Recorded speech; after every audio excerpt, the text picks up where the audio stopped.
आप देख रहे हैं इंडिया टाउन न्यूज, भारत की बात। जब न्याय की आवाज सड़कों पर बैठ जाए, जब डिग्री हाथ में हो लेकिन नौकरी दूर हो जाए, जब अदालत के आदेश भी सरकार के दरवाजे तक पहुंचकर लौट जाए, तो सवाल सिर्फ रोजगार का नहीं बल्कि सिस्टम पर भरोसे का बन जाता है।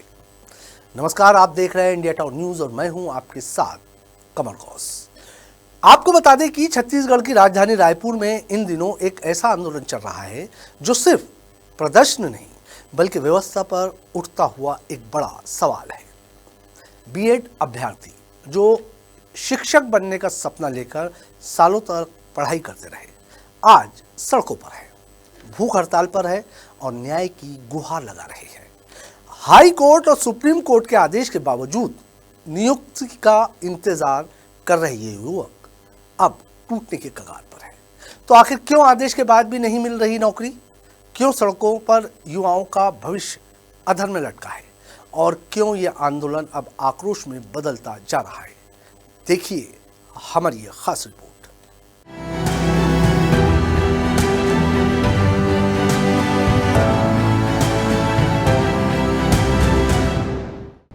जब न्याय की आवाज सड़कों पर बैठ जाए, जब डिग्री हाथ में हो लेकिन नौकरी दूर हो जाए, जब अदालत के आदेश भी सरकार के दरवाजे तक पहुंचकर लौट जाए, तो सवाल सिर्फ रोजगार का नहीं बल्कि सिस्टम पर भरोसे का बन जाता है।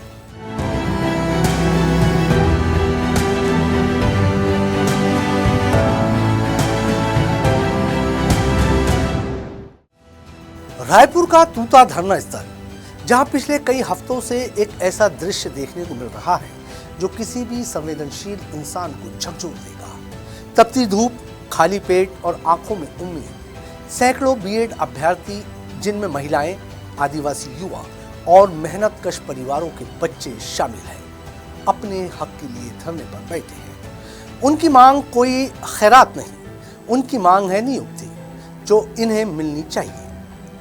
ये वही अभ्यर्थी है जिन्होंने परीक्षा दी, मेरिट में जगह बनाई, लेकिन अब सिस्टम की उलझनों में फंस गए हैं। इस पूरे विवाद की जड़ है 2023 की सहायक शिक्षा भर्ती प्रक्रिया, जहां डीएड और बीएड दोनों योग्यता वाले अभ्यर्थियों ने आवेदन किया, लेकिन नियमों और कोर्ट के फैसलों के बाद स्थिति पूरी तरह बदल गई। सुप्रीम कोर्ट में सरकार ने हमारा पक्ष बिल्कुल भी सही तरीके से नहीं लगा। हमारे बगल की जो गवर्नमेंट सरकार है, एमपी गवर्नमेंट, उसने बहुत ही मजबूत तरीके से अपना पक्ष रखा और उन्होंने जितने भी बीएड के अभ्यर्थी थे उनको बचा करके ले आई। लेकिन हमारी सरकार कहीं ना कहीं हमारा पक्ष सुप्रीम कोर्ट में उतने अच्छे से नहीं रख पाई। एनसीटी किसकी संस्था है? वो सेंट्रल गवर्नमेंट की संस्था है। अगर उसकी गलती है, अगर विभाग की गलती है, उन अधिकारियों की गलती है, तो जो भी ठीक रहा था उनके ऊपर फूटना था। तो हम यही सरकार से कह रहे हैं कि हमारी गलती क्या है? अगर हमारी गलती नहीं है तो हमको ये सजा क्यों मिल रही? सुप्रीम कोर्ट ने स्पष्ट किया कि प्राथमिक शिक्षक के लिए डीएड अनिवार्य है और बीएड अभ्यर्थी अयोग्य माने गए। इसके बाद 31 दिसंबर 2024 को हाईकोर्ट के आदेश के तहत करीब 2900 शिक्षकों की सेवाएं समाप्त कर दी गई। लेकिन कहानी यहीं खत्म नहीं होती। सरकार ने एक और रास्ता निकाला। 2621 बीएड अभ्यर्थियों को हटाकर विज्ञान प्रयोगशालाओं में समायोजित कर दिया। यानी कुछ को रास्ता मिल गया, लेकिन कई आज भी इंतजार में है। लोग पात्र उम्मीदवार होने के बाद भी उनको जिस प्रकार से सरकार परेशान कर रही है, उनकी नौकरी देने के लिए उनसे कोई ना कोई बहाना खोज रही कि उनको नौकरी न दे पाए, यह बड़ा दर्दनाक स्थिति है। क्योंकि सुप्रीम कोर्ट से भी इनको रिलैक्सेशन मिला हुआ है। सुप्रीम कोर्ट ने डायरेक्टिव दिया है, तब कि सरकार मजबूर हुई है। लेकिन सरकार अगर भागने का प्रयास करेगी, इनको नौकरी देने से दूर होने का प्रयास, कहीं ना कहीं इनके साथ अन्याय है। सितंबर 2025 से ये अभ्यर्थी लगातार प्रदर्शन कर रहे हैं। राष्ट्रपति, प्रधानमंत्री, राज्यपाल, मुख्यमंत्री हर जगह अपनी बात रखी, लेकिन जब कहीं से भी जवाब नहीं मिला तो 24 दिसंबर 2025 से शुरू हुआ अमर अनशन और अब 2 अप्रैल को इस आंदोलन के 100 दिन पूरे हो चुके हैं। 100 दिन भूख, संघर्ष और इंतजार के अब आंदोलन और उग्र हो चुका है, जल सत्याग्रह तक पहुंच चुका है। आज हमारे अनशन का लगभग 100 दिन हो गया है और आज हम मजबूर हो गए हैं जल सत्याग्रह करने के लिए, क्योंकि सरकार हमारी सुन नहीं रही है। हम विधायकों के पास गए हैं, मंत्रियों के पास गए हैं, संसद के पास गए हैं, डीबीआई के अधिकारियों से मिले हैं। हमको मंत्रियों के द्वारा आश्वासन दिया जा रहा है, बस आश्वासन एक तरीके से झूठा आश्वासन है, क्योंकि अगर आश्वासन सच्चा होता तो आज हम इस तालाब में नहीं अपने स्कूल में पदस्थ रहते। जब युवा सड़कों पर हो और सरकार खामोश, तो सवाल सिर्फ नौकरी का नहीं, जवाबदेही का भी होता है। सबसे बड़ा सवाल यह है कि जब न्यायपालिका ने आदेश दे दिया तो फिर नियुक्ति क्यों नहीं? क्यों मेरिट लिस्ट से नाम हटाए गए?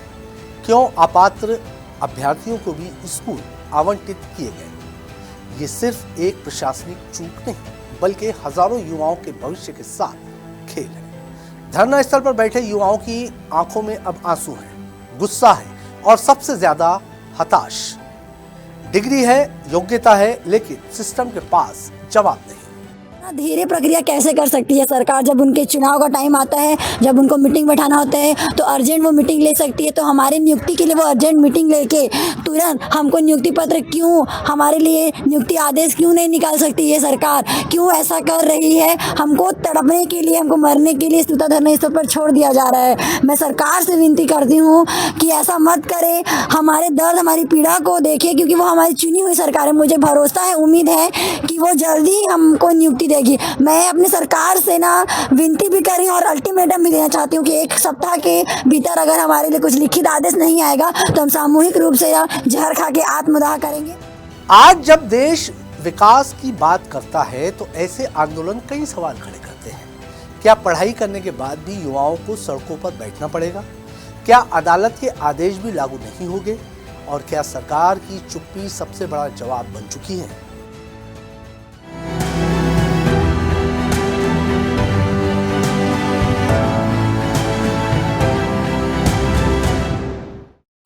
तो ये सिर्फ बीएड अभ्यर्थियों का आंदोलन नहीं, बल्कि ये उस भरोसे की लड़ाई है जो हर युवा अपने भविष्य से करता है। ये कहानी है सपनों की, संघर्ष की और सिस्टम से जवाब मांगने की। अगर समय रहते समाधान नहीं निकला तो ये आक्रोश और भी बड़ा रूप ले सकता है। फिलहाल रायपुर के धरना स्थल से उठी आवाज़ सिर्फ छत्तीसगढ़ ही नहीं, पूरे देश के युवाओं के दिल की आवाज़ बन चुकी है। इसी उम्मीद के साथ कि इन युवाओं को उनका हक मिलेगा। अब मुझे दीजिए इजाजत और आप देखते रहिए इंडिया टाउन न्यूज़, भारत की बात। नमस्कार। आप देख रहे हैं इंडिया टाउन न्यूज़, भारत की बात।